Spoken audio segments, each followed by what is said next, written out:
मसूद पज़ेश्कियान के बयानात और Saudi foreign minister से 2 टेलीफोन कॉल्स और साथ ही ट्रंप साहब के बयानात और चाइना का विजिट, आप इसको कैसे सम अप करते हैं? क्या ये आगे बढ़ रहे हैं या वहीं गोल गोल घूम रहे हैं? नहीं, गोल गोल घूम रहे हैं जी। क्योंकि डोनाल्ड ट्रंप साहब जो हैं वो एक मुश्किल में आ गए हैं। उन्होंने 2015 में जो जेसीपीओ हुआ था, उसको 2018 में जब ख़त्म किया, तो अब उससे वो नीचे नहीं ले सकते।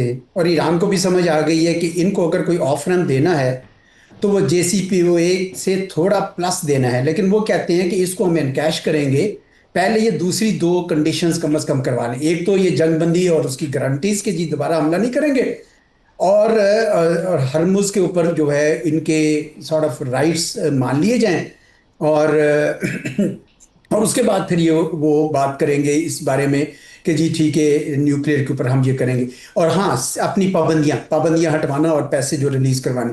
अब ये जो ऐसी कंसेशंस हैं जो मेरे ख्याल में डोनाल्ड ट्रंप साहब अभी देने को तैयार नहीं है, क्योंकि उनकी अपनी पार्टी भी और बाकी जो उनकी अपोजिट पार्टीज हैं वो तो यकीनन बहुत ज्यादा इसके ऊपर शोर डालेंगे। तो डोनाल्ड ट्रंप साहब इस वक्त खासी यानी मुश्किल पोजीशन में आ गए।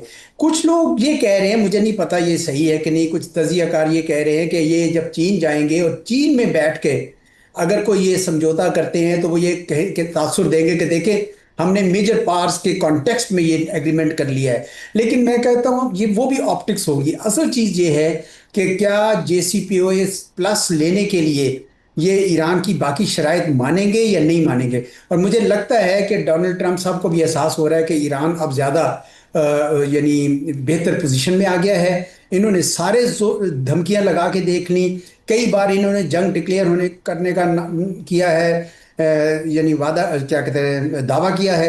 कई बार इन्होंने ये कहा है कि जी ये मैं तबाह कर दूंगा ईरान को, दोबारा जंग अगर ये ना माने। लेकिन उनको नजर आ रहा है कि ईरान जो है वो इस वक्त बिल्कुल उनकी बात सुनने को तैयार नहीं है। चुनाचे मुझे लगता है कि डोनाल्ड ट्रंप साहब के लिए खासी मुश्किलात आ गई हैं। अब एक ही हल है, वो जेसीपीओ प्लस अगर ईरान से लेना है तो बाकी चीज़ों में वो ईरान को कोई कंसेशंस दें। और मेरा ख्याल में पाकिस्तान की जो सालसी है उसके अंदर भी शायद अब इसी डायरेक्शन में कोई चीज़ चल रही होगी।